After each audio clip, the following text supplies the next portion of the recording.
Welcome, everybody. Hi, we are here with the Grassroots Democrats HQ, and we had slight technical difficulties. So we just want to begin by saying we are sorry for starting late.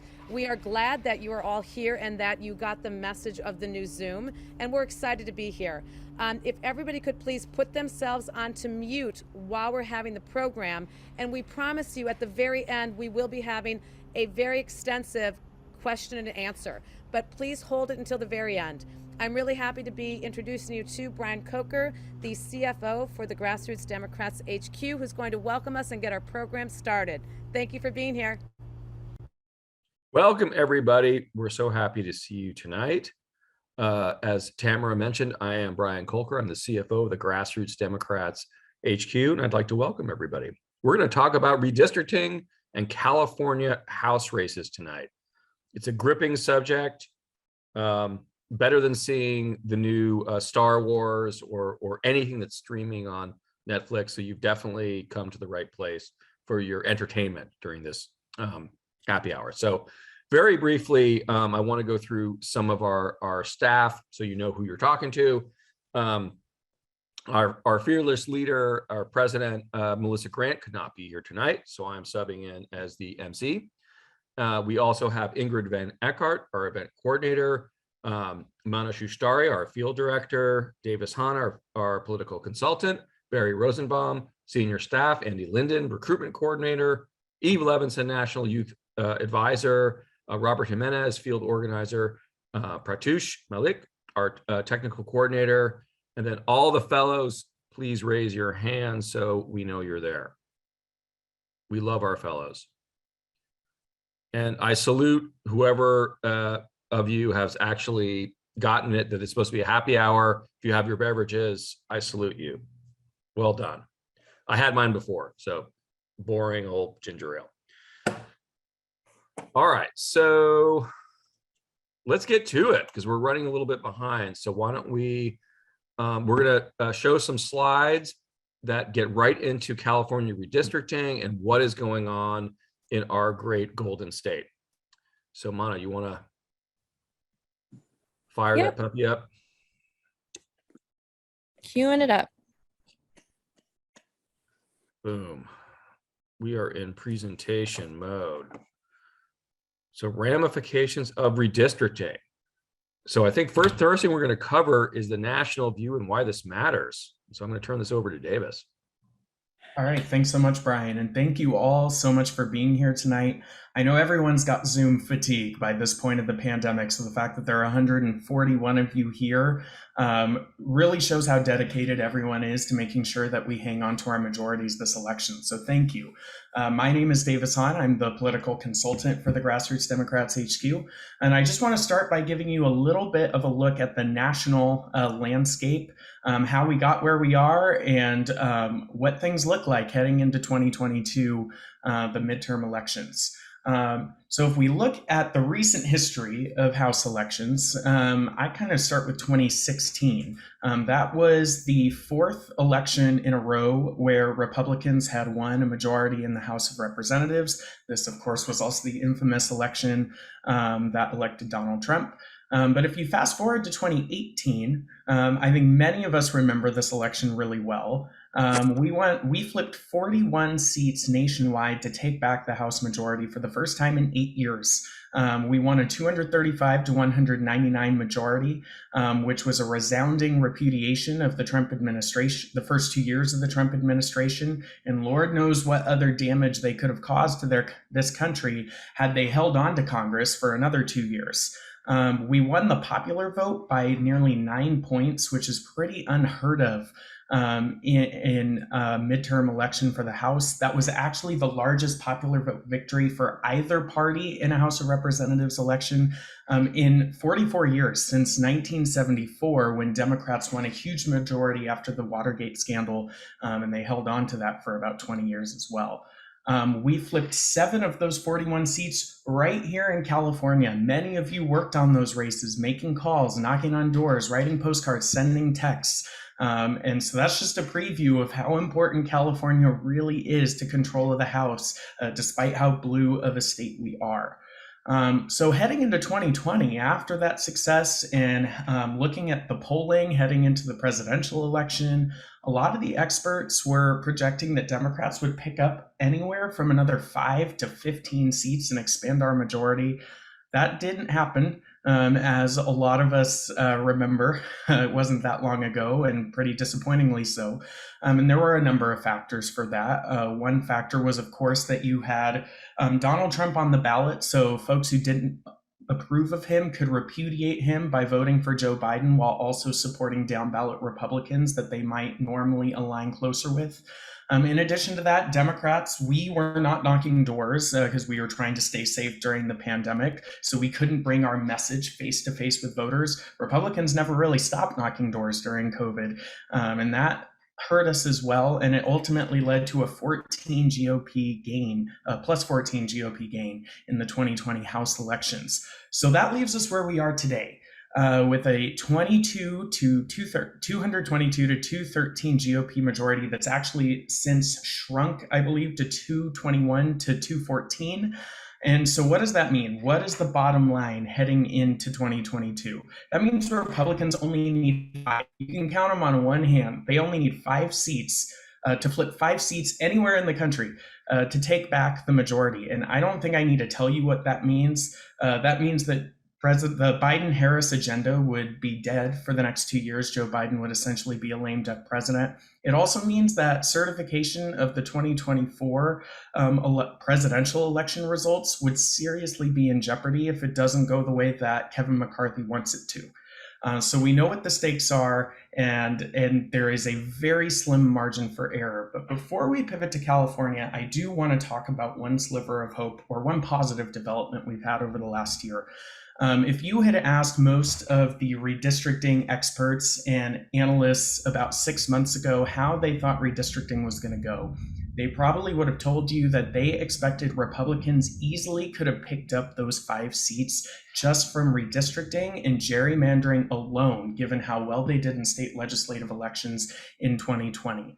That has not come to fruition, at least so far. If you ask those same experts now, they'll tell you that redistricting so far has pretty much been a wash.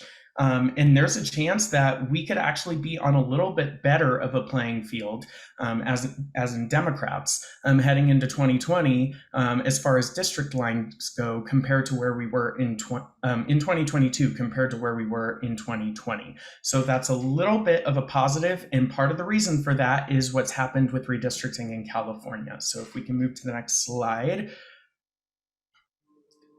So why is California so important for redistricting? We're not just focusing on this state this year because a bunch of us are California homers. That might be true, but that's not the reason that we're focusing solely on California. There are 2 big reasons that I want to go into a little detail about for why California is going to be so critical if Democrats are going to keep their congressional majority in the fall. Number one is that Governor Newsom, who survived the recall back in September, not long after signed into law AB 37.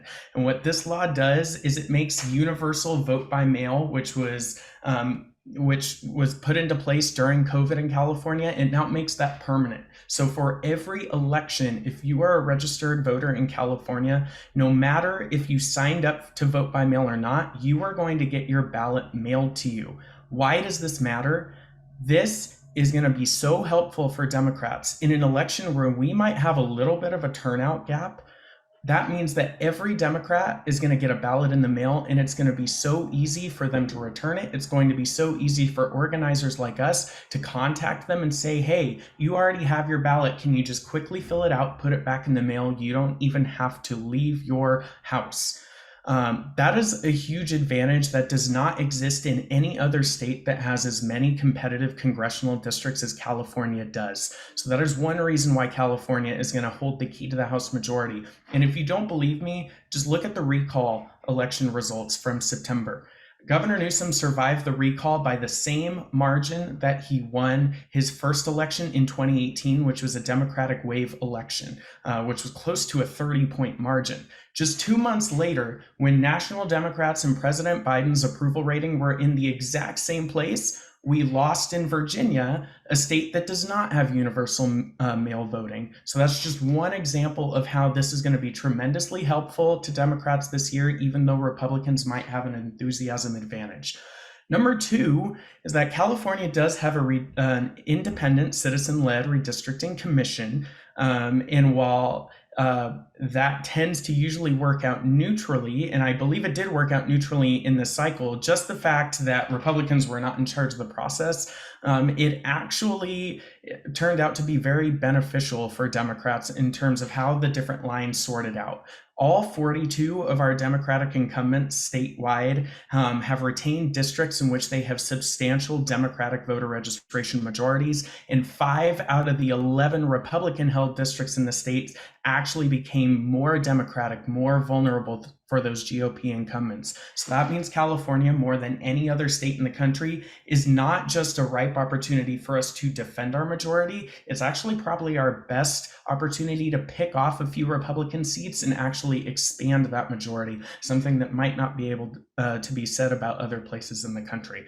So that's why we're so focused on California. So without a further ado, I'm going to turn it back to the rest of our team, who's going to introduce you district by district to the races we're focusing on.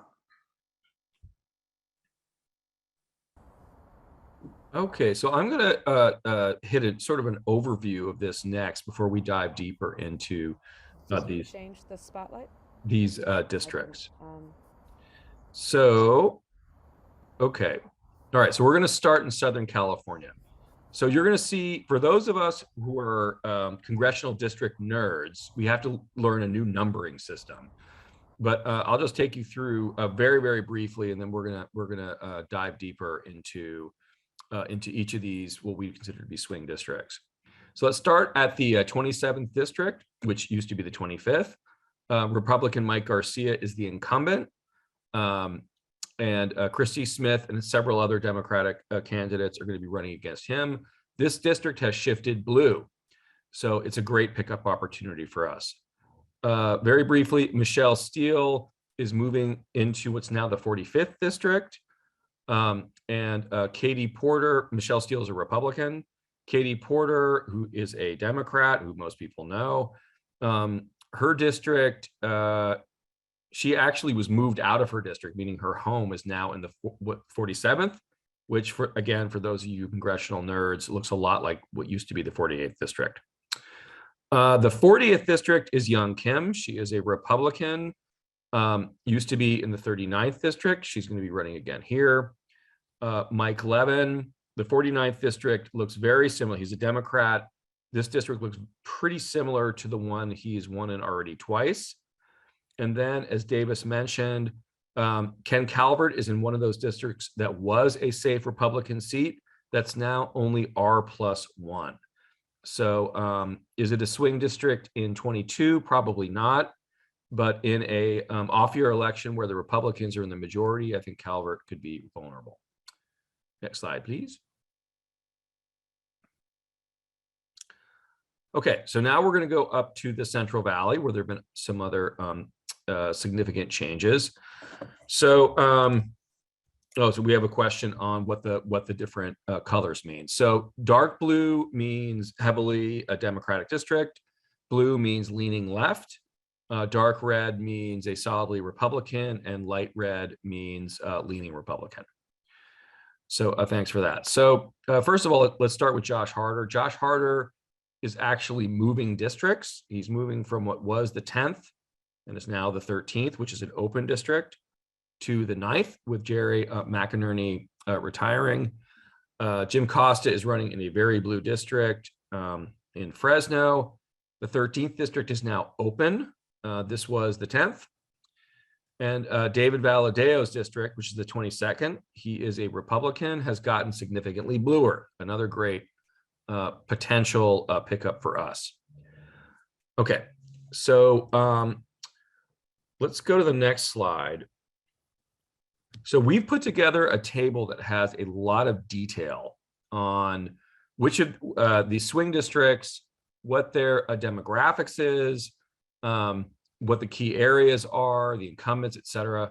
I'm not going to go through this, it's too much detail, but it will be available to you We will get this out to you via email or otherwise, so you'll be able to look at this at your leisure, because I know the 153 people on this call like to spend their time this way, like I do. Anyway, so without further ado, now we're going to start going deeper into these districts to give you some more detail. And I'm going to turn it over to Mana to start talking about the Central Valley districts in more detail. Thanks so much, Brian. All right. I do have to admit, as someone who's from the Central Valley, I'm particularly excited about our target house races this year, especially CA9. I'm actually from Stockton, which is where CA9 currently centers. So CA9, for the most part in redistricting, didn't change too much. However, we did lose the most western portion of the district, the East Bay, which is tends to be much more liberal in comparison to the rest of the Central Valley. This district encompasses almost all of San Joaquin County, and it's designed to be centered on Stockton. So this is the seat that is currently held by Jerry McNerney. However, Jerry McNerney is retiring after this legislative season. And so Josh Harder has announced just about a week ago, actually, that he will be running for re-election in CA9. This is going to be a likely D district, given that Josh Harder is very well known across the Central Valley, also very well liked. We do have pretty good prospects for this district as a whole. And then, which brings us to CA13. This is the district that Josh Harder was originally going to run in, but moved before he moved to running in CA9. This is an open seat. There is no Democratic incumbent running for this or Republican. Adam Gray, who is currently a state assembly member, has announced that he is running as a Democratic candidate for the Democratic nomination.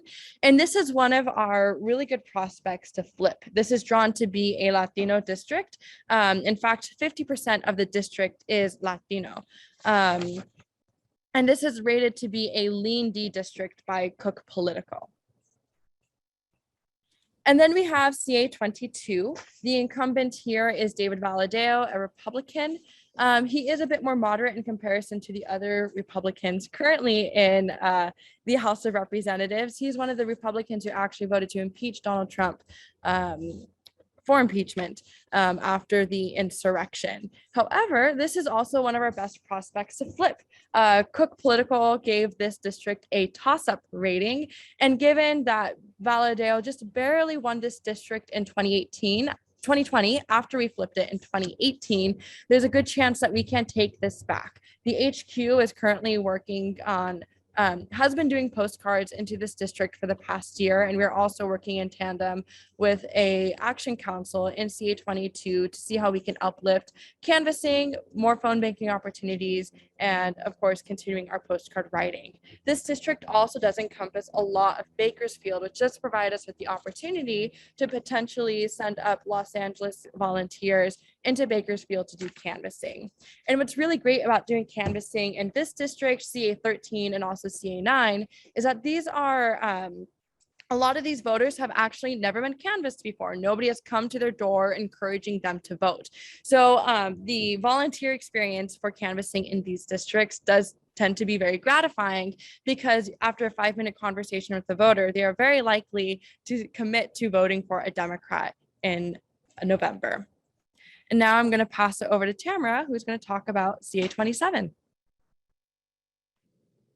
Hello, everybody. I would like to say thank you so much for being here tonight, and I'm very excited to be talking about CA27. This is a district that previously many of you would have known as CA25.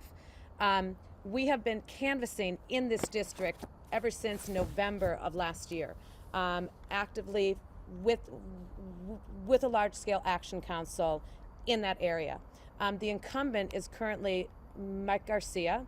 This is a district that in 2018 we already flipped once, and then it flipped back to being a Republican, and we now have to take it back again, and we can. We know that through the Cook Political Report, this is a D+3 district, and we know that the 538 rating makes it a D+8. This is a toss-up district. We can absolutely take it back. Garcia only won this district in 2020 by 50.05%. And when we take a look at what is that 05%, 333 votes. I want you to remember that number.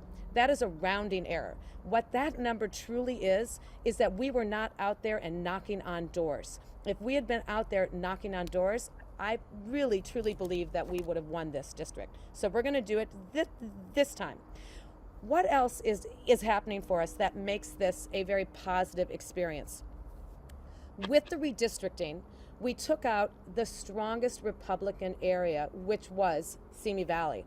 We now know that with that being taken out, that 333 vote that I just talked about, that margin could simply have been tossed up for us or tossed out for us with the redistricting. In 2020, the presidential results showed this as a Biden plus 12 area. There are two different parts to the CA27 area. We have the Santa Clarita Valley area and we have the Antelope Valley area. We are already canvassing weekly on the weekends in both of those districts. We also know that we have to focus in that Antelope Valley area. Why do we have to focus the most within Antelope Valley? Because that is the most diverse area of the district, a strongly Democrat area, and we have to be out there knocking on doors and talking to people about what the issues are. We have already devoted ourselves in terms of not only doing the recruitment, retention, and sending volunteers up there, but we already have one of our paid organizers going up every other week, and this individual also speaks Spanish.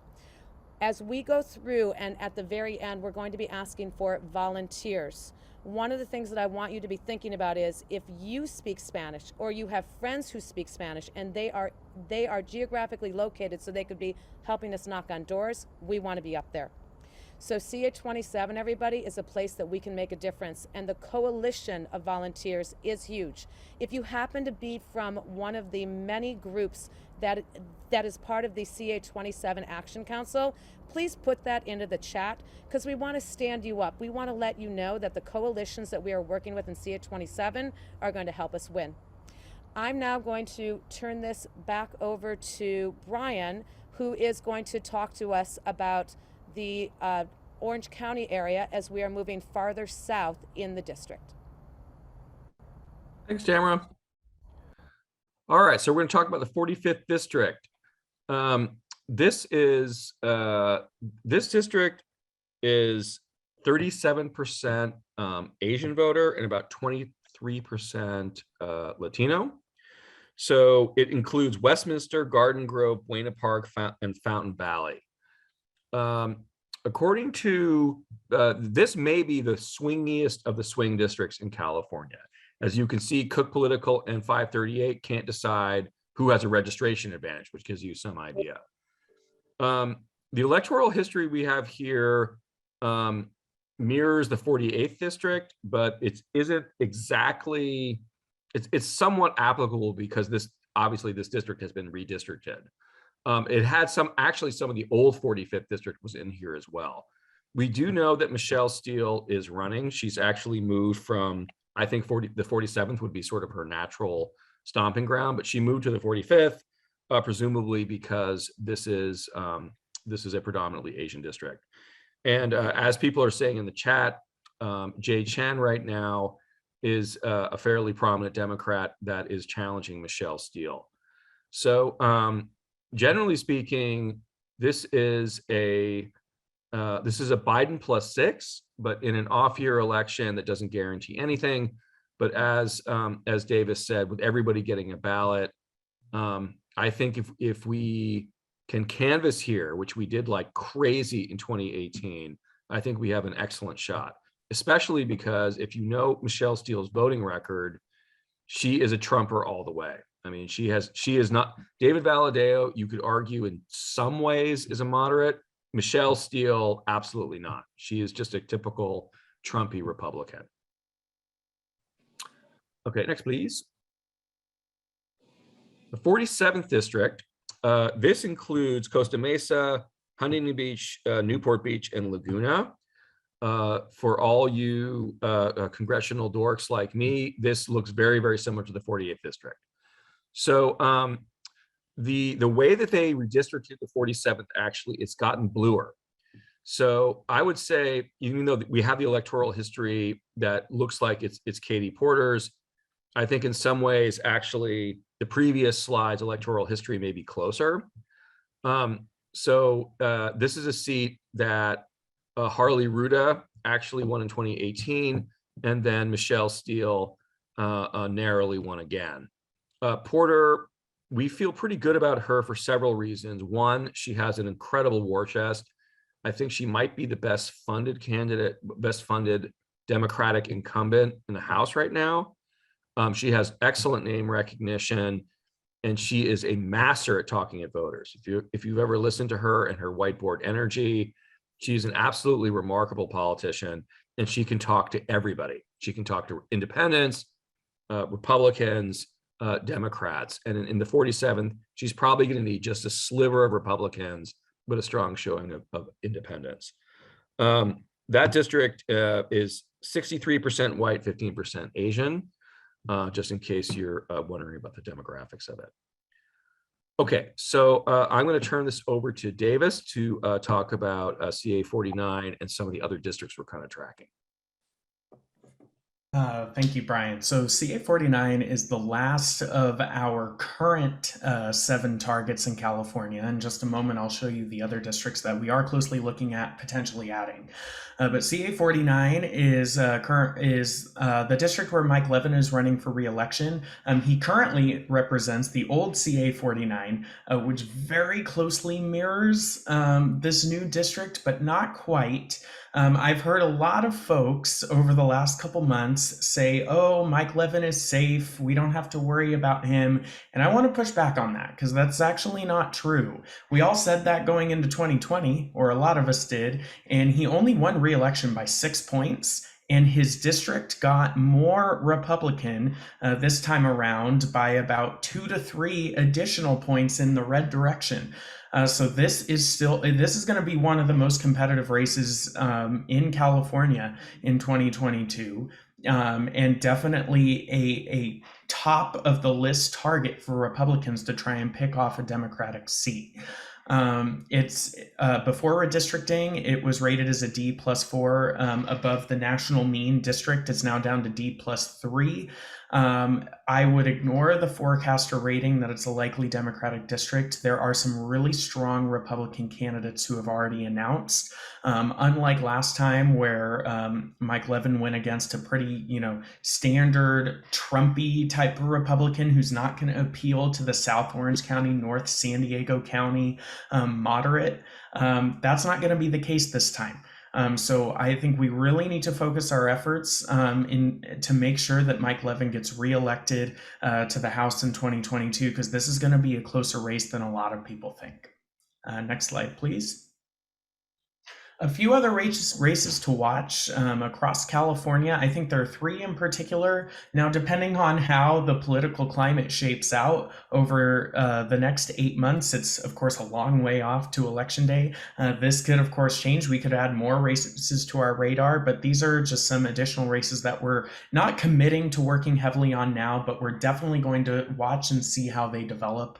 One is the 3rd district, which is in the Sacramento suburbs and then stretches all the way out to Lake Tahoe. The incumbent there is Republican Representative Tom McClintock. That's a district that post-redistricting is now only a Trump +2 district. So if we see the national environment swing back in Democrats' favor over the next several months, that's definitely a district that we could start heavily investing in. CA 40 is very similar in terms of the partisan lean. I think it's Biden +2, and that's represented by Congresswoman Young Kim. If that name sounds familiar to you, it's because she ran she's a former staffer of former Republican Congressman Ed Royce, and then ran for that seat in CA 39 in 2018 against Gil Cisneros. Gil Cisneros won that seat, flipping it from red to blue in 2018. A lot of us worked on that race. It was the same matchup in 2020, and Congresswoman Kim very, very narrowly, by about 1 percentage point overall, flipped that seat back to the Republican column in 2020. That seat has now shifted to the right by about 4 points in terms of the partisan makeup. So we definitely think there's a chance it could be competitive. We're just not quite ready to commit and definitely say that's one of our top targets, but we will keep an eye on it. And then a neighboring district to CA 40, which is actually my home district, where I grew up, went to high school, and where my family still lives, is CA 41, and that's represented by Representative Ken Calvert. In my personal opinion, one of the worst Republicans in Congress and probably the worst in the California delegation. His district went from a very favorable, solid Republican district to now just a Trump +1 district. So if the political climate swings back in favor of the Democrats in the next several months, that's definitely a district that could be in play. If election day were today, I don't think it would. So that's why we're keeping an eye on it. We're not ready to commit yet, but we're definitely going to monitor how things go. So those are all of the districts that we are watching in California, and I'm going to toss it back, I believe, to Tamara to talk about some of the volunteer opportunities we have going on here. Not quite. I'm going to give you a forecast first. Okay, so we just went through a lot of words. So what does this all mean? So as Davis pointed out, we're trying to figure out how we can help the Democrats overall, to keep the Democrats overall House majority. So we've got 3 scenarios to go through. So the optimistic one is that we flip 4 districts, which means we flip 27, which is Mike Garcia's, 22, which is Valadeo's, 45, which is Michelle Steele, and CA 40, which is Young Kim. We've got a hold CA 13, which is now open, and then 47, which is Katie Porter, and CA 49, which is Mike Levin. If we do that, because keep in mind, the Democrats are losing 1 seat in California. Because of redistricting, we lost 1 seat, and that was a seat in Long Beach, I believe. And so in that scenario, the optimistic scenario, we could pick up 3 seats.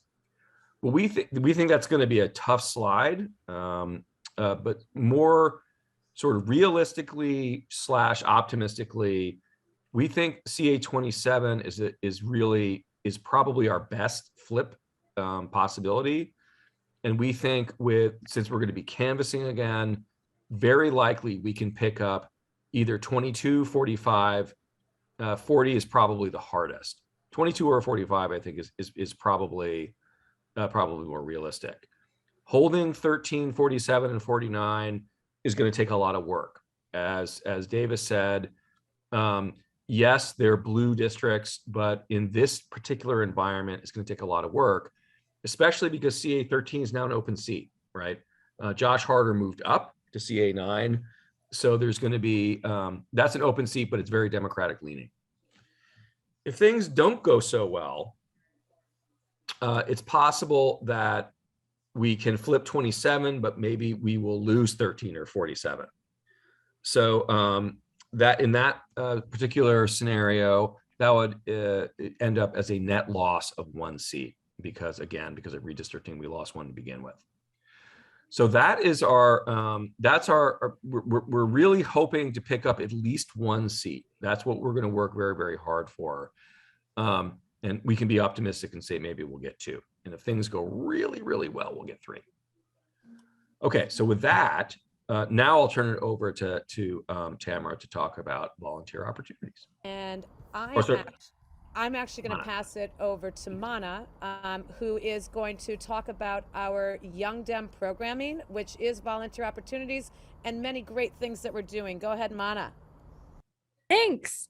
I am so excited to talk about our fellowship program. It's truly one of my favorite aspects of this job, being able to work with high school and college students across the country and make sure that we are building that youth organizer, pipeline. So the HQ Fellowship Program is a volunteer fellowship program with over 30 fellows from across the nation, and we accept fellows throughout the year. So if you're a young person in high school and college thinking, this sounds interesting, check out our website, you can apply.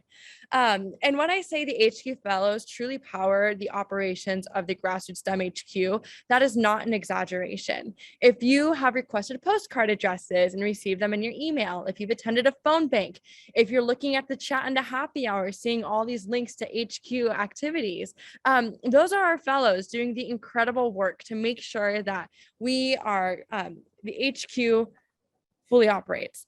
So during the school year, we require our fellows to do 5 hours of volunteering, and during the summer, they get to do 10 hours. And a week in the fellowship looks like a 1-hour weekly staff meeting, spending some time distributing postcard addresses. They also get to attend some leadership training. Sometimes we get to have guest speakers come to our staff meetings and talk about their role in politics, how they got involved, etc. They also get to help with some administrative work, and they have opportunity to develop skills of interest. So for instance, some of our fellows are helping us put together our affiliate highlights, where we are working to week by week highlight each of our 85 growing affiliates on our social media and our newsletters. They also get to help with content creation on TikTok, Instagram, Facebook, etc. So they get the opportunity to develop skills that they want to develop. Additionally, we are starting some new Young Dem programming with some of our partners in the youth sphere. So something we are really excited to share is the Organizing for Democracy Leadership Program in partnership with Blue Future. This is going to be much more of an intensive phone banking type job for students in college and high school who want to apply. It is 10 hours of intensive work per week, and their week will look like a weekly training that is 1 to 2 hours, and then about 8 hours of intensive phone banking for key races, not just for the Grassroots MHQ, but also for Blue Future. And we are going to treat this much more like a job where they are expected to really fulfill those 8 hours, and they will be paid for those 8 to 10 hours of phone banking. Additionally, we're also working to develop more youth peer-to-peer texting in partnership with Blue Future and Movement Labs. So we will be texting 500,000 young people in our key target states that Blue Future, Movement Labs, and the Grassroots MHQ are looking to target for the midterms. And this program is designed to get young organizers to text bank and to text young voters. So this is truly a peer-to-peer program. And this is a program that we will be launching in the spring of 2022. And then finally, there we go. We do have more Young Dem programming that is can only happen if we do get the funding to do so. So during our the Virginia elections, we were able to put together a paid phone banking program for students in high school and college. So they were expected to do hourly phone banking, and we learned that when we got students to do paid work, they were able to do so. So these are students who really want to get into organizing, but are unable to do so due to the monetary aspect. So we learned that when we give a financial incentive to students to do the work, they are more able to do so. And so we want to take the same thought and implement it into canvassing for our Southern California target districts. So this would look like providing a stipend for students to go and canvass 2 to 3 times a month, potentially, and go and canvass in our key target districts, in addition to, for the students who are driving, mileage reimbursement as well. However, this is something that we can only do if we get the funds to do so. So this isn't finalized, but should we get the funds, we will hopefully be able to do it. And now I'm going to kick it over to Tamara to talk about more of our volunteer opportunities for the upcoming midterms. Hey everyone, I'm so glad that we are at this point of our program. We really are at the point where we're talking about what is it that you can do to be making a difference in what we are all talking about. And so I want to talk about the volunteer opportunities, because this is where you can make a difference. We do have Omicron right now, and COVID is still here. We know that during our last cycle, we were literally hibernating in our homes. I have to be honest, right now, Mon and I, for the HQ, are working outside in the backyard because we want to stay safe. She happens to be right over there, and I'm right over here. But what can we do? We can be phone banking every day of the week from your homes. The Grassroots Democrats HQ is already running phone banks. We are doing this through a few different avenues. Number one, we have phone banks, and we will soon have them for all of our different California districts. We are partnering with the DCCC right now. Prior to us getting into candidate-specific work, we want to be doing non-candidate specific phone banking in the districts where we do not have a sitting congressperson. So down in Orange County, we are phone banking already. We will be adding phone banking, hopefully within the next week, into CA 27. We will be adding phone banking into CA 49. And soon we will be having it in the Central Valley CA 22 and going all the way up to the Josh Harder district. What I want to tell you as well is if there's a sitting Congress member in that seat, we are doing candidate-specific phone banking. So stay tuned and join us. We're going to be putting the link about 3 times right now when I'm talking on how to join us to be doing phone banking. What else are we doing? We're canvassing. We are going up into CA 27, both in the Antelope Valley and the Santa Clarita Valley. We're going south of Los Angeles, and I am talking about this from my perspective where I happen to be sitting, because this is where we can do the most in-person work. And you can be going down to Orange County. We can be doing that every single weekend. And what are we doing when we're doing this? We're doing voter registration efforts, and we're doing voter contact opportunities. We want you to be joining in. What you can do is when you go up to somebody's house, I just want you to know you're knocking, you're taking 6 steps backwards. You're taking a mask and you have it on your face the entire time. We can safely be out there doing voter contact. What are we doing when we're doing voter registration efforts? We're going to what are called hotspots. Hotspots are places like college campuses. We are out in parking lots of key places where people go shopping. We are going to parks, community places, beaches. It's a lot of fun. And we need to increase the number of registered Democrats in order for us to win in all of these districts. We're out there right now canvassing on behalf of Katie Porter because 40% of her district doesn't even know her. So if you happen to be in a geographic area where you can drive this coming weekend and you want to sign up for the canvassing for Katie Porter, we will be going to the Costa Mesa area. We are now, for the next 3 weeks, we happen to know that we're going to the districts, part of the district that nobody even knows her. You're going to be knocking on doors and having a great time and talking about an amazing candidate. So please join us up in CA 27 in person. Join us down in Orange County. Join us to be doing voter registration. What else do I want to tell you? We are also doing postcarding. All of these things, Monica, can you actually share our, is it possible to actually share the link tree? Because as I'm talking, I want people to see what a link tree looks like. So what happens when you click on our link tree at any given time, you can click and see a video that says year in review. You're going to be able to actually see our website, but then every event that we're doing is listed on here. And one of the things that you can be doing, if you scroll up a little bit more, Mana, is postcarding.